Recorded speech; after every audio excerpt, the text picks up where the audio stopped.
Happy Thursday, everyone. It is Thursday, I believe. I don't know where I am.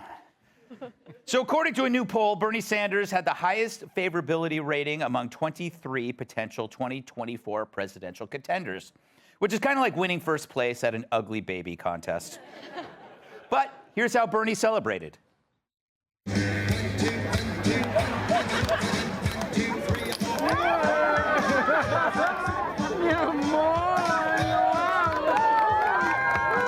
Yeah, it's amazing he could still move so quickly. But he gets plenty of exercise running between his many houses. Because he had like 3 houses. You guys didn't know that. That's why I didn't laugh. I understand. We'll edit that out. It's true, 46% of respondents said they had at least a somewhat favorable view towards Sanders. But 41% said they had an unfavorable opinion, and the rest asked, "What's that smell?" Now, I do the math on this, but that's usually for Kat's benefit, and she's still on her honeymoon. Oh, yeah, I know. I think we have tape of that.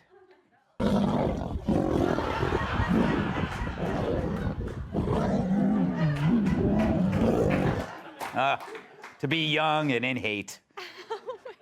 So what's this say about politics when the oldest, hairiest, most left-wing person is the most popular candidate, and it's not Hillary?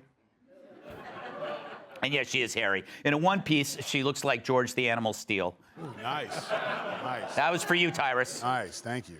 Bernie even beat out the current president. I think we have footage of him.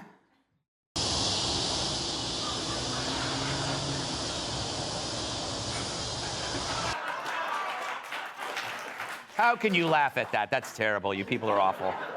Oh, try to report the news and people. So, anyway, Biden's unfavorability rating was way higher, too, at 52%. Joe Biden is so unpopular that monkeypox sent him a thank you note. Joe Biden is more unpopular than Ben & Jerry's new flavor, peanut butter and pork. And even though he's a year older, Bernie seems younger than Joe. Maybe because he doesn't catch a new case of COVID every 15 minutes. But to be fair, Bernie also beat out Vice President Kamala Harris, which isn't saying much, right, Kamala? Okay,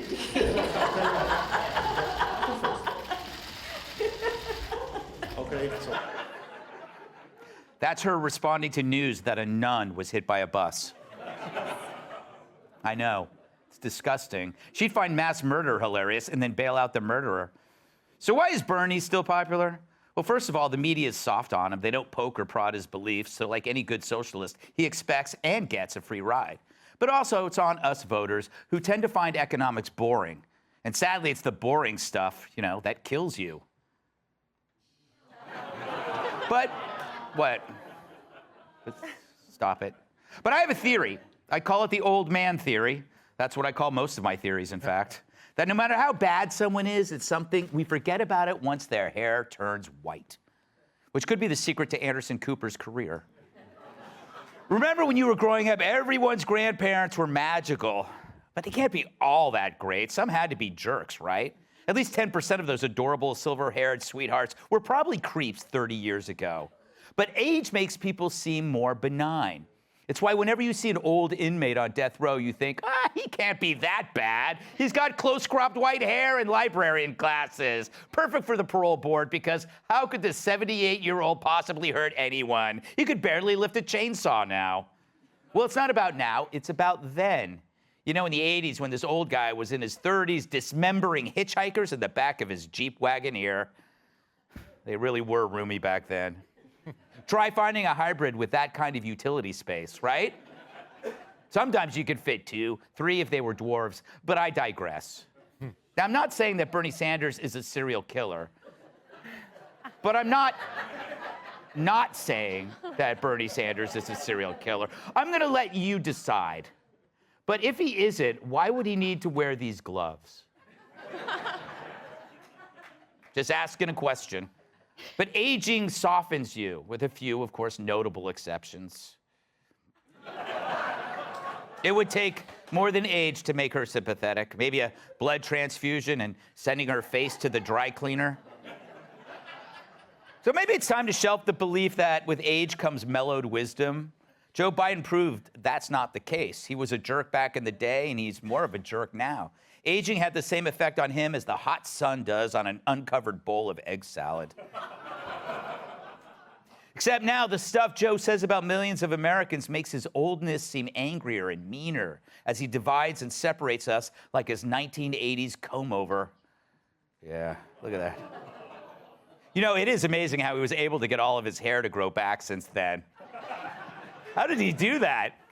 But getting older for Joe isn't the same for Bernie. It's the anger that Joe has about people. It's one thing Sanders understands that Joe doesn't. It's not the voters who are the problem. It's the policies and the leaders who push them. You shouldn't be raging at people you serve, especially when you're barely coherent to begin with.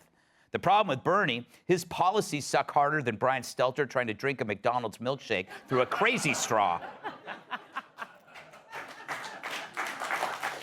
I know he's gone, but I still can't let go.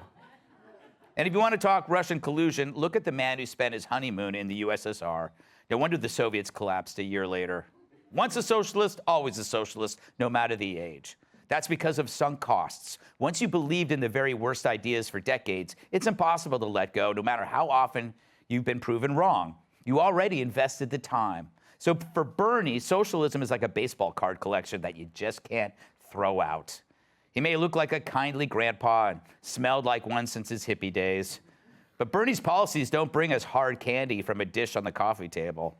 They dish out hard times with his most destructive lefty nonsense yet to come. Welcome tonight's guest. She's got more muscles than a seafood paella. Fox News contributor Laura Trump.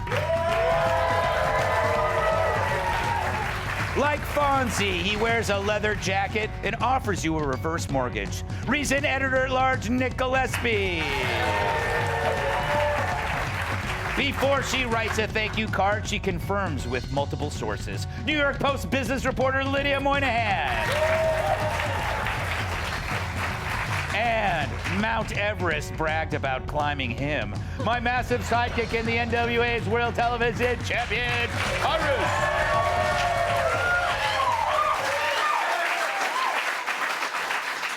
Nick, what does this say about, I don't know, our political culture in America in general that Bernie leads? He's the oldest guy there, right? He's like 112, right? If you cut him, you have to count the rings, but we're not going to do that. What does this say as a libertarian? What does this say to you?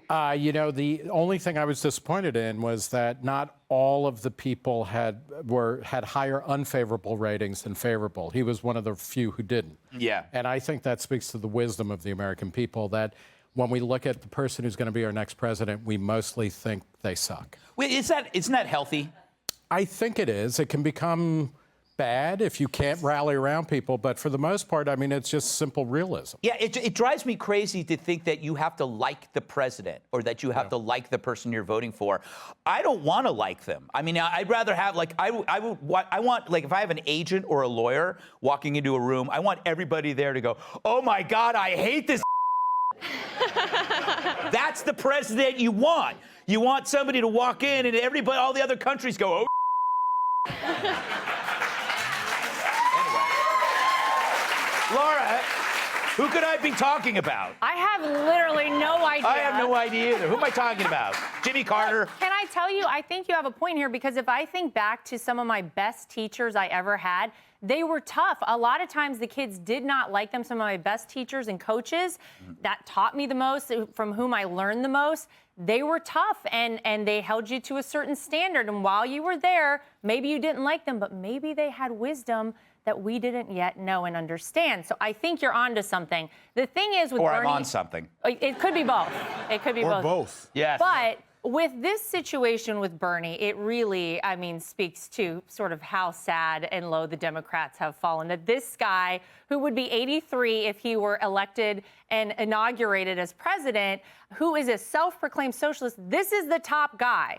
The good news, and maybe scary news, is if we actually got there, there would be no more of anyone's money left to spend like he wants to, because Joe Biden is actually running everyone dry. He's a young 83. Yeah. So they say. I feel like he's a young 83. He's aspirational. Yes, he's spry. Yeah. He's spry. can When somebody take a punch. describes you as spry, you die in 3 months. True. It's true, Lydia. How are you? I'm well. You know, and he doesn't look a day over 82. No, that's true. You know what that is? It's cream rinse. Yeah. I'll drinks have it. to try I like that you said that instead of conditioner. Yes, I don't know That what. shows your age, Greg Gutfeld. That is so true. How did I say cream rinse I don't instead of know. conditioner? That puts me Love clearly it. in as a 70s teenager. They used to call it cream rinse. Wow. Lydia, why do you think Sanders is still popular? It's because we're ignorant about how economics works? In the land of the blind, the one-eyed man is king. I really Come up with that. I have all of the Blind? idiomatic Are phrases. you telling me Bernie's blind? That's exactly what I mean. You got it. I was worried it was going to go over your head, but you got it. A lot of things do go over my head, by the way. Okay, I like your old man theory, and I think young people really like having an old person as president. Right. I think Gen Z obviously makes sense. They're very woke. They're into quiet quitting. That's the new phrase Yeah. for not working hard. So it makes sense that they want a politician who's going to rearrange the tax code to disincentivize work. But I think millennials don't identify as adults, and we want to abdicate that responsibility. It's why we came up with that phrase, adulting, because we don't think that we should have to do laundry or taxes. And so I think we're afraid of somebody our own age running for president, but we look at somebody like Bernie Sanders and we think, okay, well, by the time he's 80, surely he must know something we don't. Yeah. And I think it's a way of us thinking, That's we the don't have to have mistake. it together, but maybe he does. Yeah, but they don't. Somehow we thought that wisdom was stupid, Tyrus. You looking spry? Thank you. Don't applaud. Why are you applauding? You know, when you sign up to be in the audience, we have all your information. I can dox you like that. What's that thing called? I'll swat you. How you doing, Tyrus? I'm good. I haven't seen you in a while. Yeah, it's been a minute. Yeah, it's been like 10 days, 12 days, right? Yes, I think as long as we've been apart in like 7 years. I know. I missed you. You never called. No, I did not. No, you did not. It need to be a clean break. You know, sometimes you don't know it till it's gone. You know what I'm saying? Yes, Yeah. yes. Do you have a question? No, yes. What are your thoughts? I ain't seen him in 10 days. That's what he came up with. No, actually, it's a good question because I look at this very positive. I'm very excited about this. This is like every year the NFL came out and said the Jets are going to win the Super Bowl. This guy has lost every election every time he's gone for the presidency, he's lost. He's lost horribly. It just goes to show that the moderate Democrats and the independents and people who used to think that way are going, nah, we're not even going to look at, they're not even voting. They're not even looking at the Democratic Party. So if I was a Republican, I'd be encouraged by this. Yeah. That Bernie Sanders is you figured with Newsom's trip to the White House, he would have had some momentum. And I gave Kamala bongos. It's not working. Yes. So, I mean, there was. You tried. I'm trying. But if you're a Republican, you should be looking at this going, we have a really good shot to get some things done because they're looking at the guy who finishes low thirds and seconds to be president. So I would be extremely excited about this if I was a Republican. Yeah, it's still early days, though. Yeah. You know, we still got 2 more years, right? Yeah, no, it's a lifetime away. And when's the last time a Republican presidential candidate won a majority of the popular vote? Was 2004. Before that, it was 1988. Wow, way to bring it all down. Yeah, I think I'm just keeping it real. Ooh, I have cool hair, Keeping it so I'm real. bringing I'm in gonna the say it numbers. now. It's the cream rinse. I'm going to say it now so you rinse. can run it back. Yeah. This election, Republicans will have the popular vote. I agree with that, Tyrus. There you go. gonna get on board In your with that. face, libertarian. In Oh, your no. face. You take your Gary Johnsons and get out of here. Gary Johnson, he just pulled up 97% short. Yes, that's true. I think he's going to have that in the God. next election or 3. Yeah. We all love Gary Johnson. Okay, before we go, we got a huge announcement. We're taking the show on the road again. Fox Nation will be hosting its annual Patriot Awards on November 17th at the Seminole, thank you. Sounds good. Hard Rock Hotel and Casino in Hollywood, Florida. And we're tagging along. We'll be there for 3 nights of shows, November 16th through the 18th. So you got to get a ticket to the Patriot Awards to be able to come see us. They're using us. So go to foxnation.com/Patriot Awards to get them before they sell out. Hey, Sean Hannity here. Hey, click here to subscribe to Fox News YouTube page and catch our hottest interviews and most compelling analysis. You will not get it anywhere else.